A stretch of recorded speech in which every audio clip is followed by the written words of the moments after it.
हाँ जी नमस्कार। आरपीएससी और अधिनांश बोर्ड के पसंदीदा 5 प्रश्नों की डोज हर बच्चे को रोज में आपका स्वागत है। मैं हेम सिंह गुजर। आरपीएससी के पसंदीदा प्रश्न भी आपके सामने होंगे और आरपीएससी और क्या प्रश्न पूछ सकती है जो अंदर से है, गहराई से कैसे क्वेश्चन पूछेगी वो भी आपके सामने होंगे।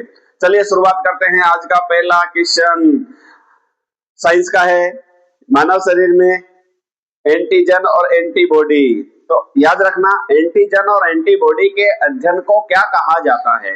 तो मैं आपको बता देता हूं, एंटीजन और एंटीबॉडी के जो अध्ययन है उसे कहा जाता है सीरोलॉजी। सीरा, पूर्वी राजस्थान में जो हलवा होता है ना उसे सीरा कहा जाता है, तो सीरोलॉजी कहा जाता है एंटीजन और एंटीबॉडी के अध्ययन को। एंटीजन और एंटीबॉडी है क्या चीज, मैं आपको बता देता हूं। एंटीजन, एंटीजन का मतलब है, एंटीजन हमारे शरीर में ही पाए जाने वाला प्रोटीन युक्त कोशिका होती है और इसका काम क्या होता है, इसका कार्य जो होता है, दो मुख्य काम है। एक तो शरीर खून के अंदर एंटीजन पाया जाता है, तो रक्त का जो ग्रुप है, रक्त के समूह है, आरएच फैक्टर जिसको अपन कहते हैं, उसका निर्धारण करने का कार्य किसका है, एंटीजन का।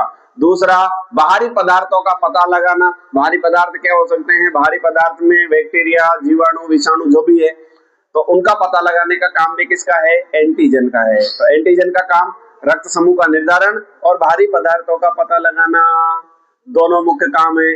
दूसरा मैंने बोला एंटीबॉडी। एंटीबॉडी का नाम क्या है, एंटीबॉडी मतलब बॉडी है, आर्मी वाले, इनका काम सीधा शूट करना है, मर्डर करना है, बाहरी पदार्थ जो भी आएगा उसको मारना है। और ये प्लेटलेट्स के अंदर पाए जाते हैं, वही आकार के होते हैं, ये भी प्रोटीन के बने होते हैं। क्या, एंटीबॉडी। याद रखना है एंटीबॉडी का काम क्या है, मारना, किसको, बाहरी पदार्थों को जो अंदर प्रवेश कर जाता है। इसीलिए दूसरा आपने सुना ना, अगर ऐसा कोई रक्त चढ़ जाता है, दूसरे समूह का रक्त चढ़ जाता है, तो हमारे शरीर को ये हमारा जो एंटीबॉडी है वही खत्म कर देती है और व्यक्ति की मौत तक हो जाती है। आज का दूसरा क्वेश्चन, डेगाना में टंगस्टन अयस्क का लगभग कितना भंडार है। मैं आपको बता देता हूं। अब से पहले प्रश्न कई बार ऐसा ही पूछा है कि डेगाना खान कहां पर है, नागौर में है। टंगस्टन की प्रसिद्ध खान कौन सी है ना, डेगाना।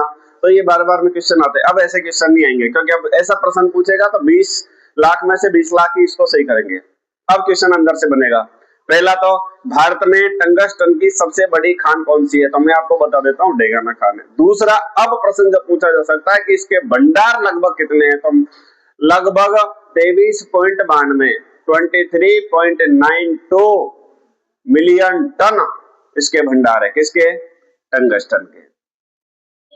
आज का तीसरा क्वेश्चन बहुत प्यारा क्वेश्चन है। उदयपुर में स्थित, ध्यान से सुन लो, उदयपुर में स्थित फतेह सागर झील में कुल कितने द्वीप है। अब ऐसा तो हमने नहीं सुना, क्योंकि अब ऐसे प्रश्न नहीं आएंगे। वापस कह रहा हूं कि फतेह सागर झील कहां पर है, इसका निर्माण किसने करवाया था, क्योंकि ऐसे क्वेश्चन तो लोग रट के बैठे हैं, जो पेपर बनाने वाले हैं उनको भी पता है। वो आपका बहुत प्यारा प्रश्न है, वो प्रश्न पूछेंगे, उदयपुर में स्थित फतेह सागर झील में कुल कितने द्वीप है। मैं आपको बता देता हूँ, फतेह सागर झील में 3 द्वीप है। कौन कौन से, एक नेहरू गार्डन आपने सुना होगा, दूसरा वाटर जेट फव्वारा जहां से फव्वारे चलते हैं, और तीसरा सौर वेधशाला। 3 द्वीप है किसमें, फतेह सागर झील में, आपको याद रखना है। आज का चौथा क्वेश्चन बहुत प्यारा क्वेश्चन, शायद आप पहली बार सुन रहे होंगे। शाहपुरा की फड़ चित्रकारी में नायक और खलनायक के लिए क्रमशः कौन से रंगों का प्रयोग किया जाता है। फिर मेरी बात दोहरा रहा हूं, प्रश्न नहीं पूछा जाएगा फड़ चित्रकारी कहां की प्रसिद्ध है, कोई नहीं पूछेगा। श्रीलाल जोशी, ये भी कोई नहीं पूछेगा, क्योंकि कई बार पूछा जा चुका है और प्रत्येक विद्यार्थी को याद है। प्रश्न हमारा बनेगा कि फड़ चित्रकारी में नायक के लिए कौन सा रंग और खलनायक के लिए कौन से रंग का प्रयोग किया जाता है।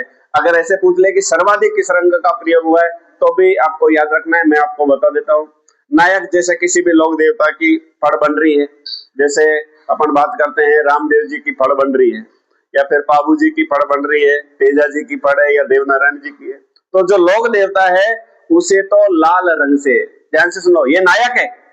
और जो खलनायक है जिनसे इनका युद्ध हुआ वो खलनायक है, तो खलनायक को हरे रंग से दर्शाया गया है। वापस सुन लो, नायक के लिए लाल रंग और खलनायक के लिए हरा रंग। और सर्वाधिक कौन से रंगों का प्रयोग हुआ है, बस इन्हीं का, लाल और हरे रंग का। याद रख लेना भैया, लाल भगवा भारत का है और हरा रंग पाकिस्तान। याद रखना, नायक और खलनायक।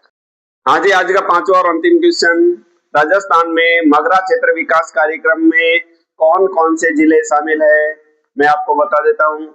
मगरा क्षेत्र विकास कार्यक्रम अर्थात उदयपुर डूंगरपुर का जो टीएसपी क्षेत्र है, ट्राइबल क्षेत्र है, उसको छोड़ करके जो पहाड़ी क्षेत्र बच गया वहां मगरा क्षेत्र विकास कार्यक्रम चलाया गया। मगरा मतलब छोटी पहाड़ी को कहा जाता है। और उसमें हमारे कौन कौन से जिले आते हैं, तो उसमें आता है चित्तौड़गढ़, राजसमंद, अजमेर, भीलवाड़ा, पाली और अभी ब्यावर और बन गया।